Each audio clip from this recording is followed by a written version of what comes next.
how's it going, team? Whichever highly ranked Division I team that I'm going to be coaching. Today we're going to talk about caffeine as an ergogenic aid, how it can be beneficial, some disadvantages of the NCAA guidelines, what athletes it's good for, and just my recommendations all in all for it. So first we're going to talk about potential benefits. I got right here, according to the National Collegiate Athletic Association, some potential benefits. They kind of vary. So one, it says decreased pain, perception of fatigue, which allow for training at higher intensity. So if your body doesn't feel like it's actually fatigued, you'll be able to push longer, push harder. Therefore, it's super positive. Decreased perceived exertion during submaximal resistance training, which can allow for athletes to engage in longer strength training sessions, which is basically kind of what I just reiterated. Improved performance and endurance. A lot of different research studies out there say ingesting about 90 to 100 milligrams of caffeine 30 to 60 minutes prior to exercise is going to fight fatigue. It's going to mobilize more fat for energy. It's going to work as a natural thermogenic. So again, like you're going to burn more fat rather than carbohydrates. Therefore, it's actually going to hold on to more muscle glycogen. So that way, throughout the whole workout, you're going to have more energy for longer lasting intensities. So these are all really good things. So as an athlete, you're like, oh, this sounds great. It sounds awesome.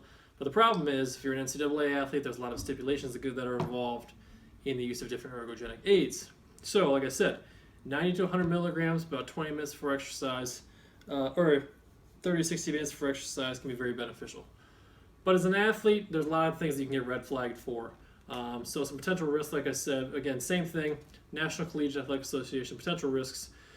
Said, according to this, caffeine itself is actually a banned substance in the NCAA. It says a urinary caffeine concentration exceeding 15 micrograms per millimeter, equivalent to 500 milligrams or 6 to 8 cups of brewed coffee 2 to 3 hours before competition performance is going to actually be a positive drug test.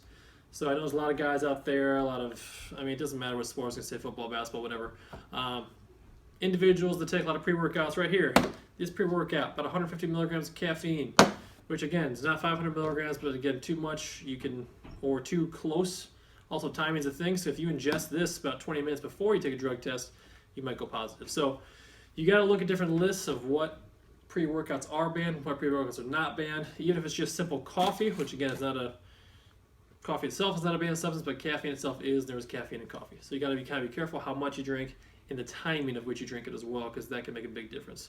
Obviously here, again, same organization, different athletes benefit differently or are affected differently. Some people are caffeine naive. Other people are caffeine tolerant. Caffeine naive, it means it affects you greatly. Other people are caffeine tolerant, where it actually does not even increase your heart rate at all. And the only way, through a study that I just read, to find that out is if you're caffeine naive or caffeine tolerant, is to ingest 100 milligrams of caffeine before bed and see if you sleep or not. If the individual sleeps, they're caffeine tolerant. If they do not sleep, they're caffeine naive. Kind of an odd way to study that, because again, you do want to get your sleep.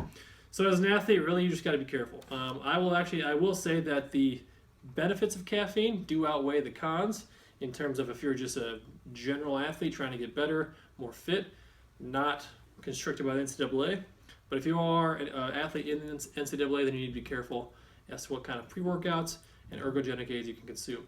Like I said, I recommend caffeine itself and pre-workout for a lot of different individuals, because it can really enhance performance and fat mobilization and aid in muscle glycogen storing. But at the same time, you just need to be careful so they don't get hit on a positive drug test and then can't play for the season. So be careful. Main thing is be careful with ingestion amount of caffeine and timing of when you do it. Other than that, work hard.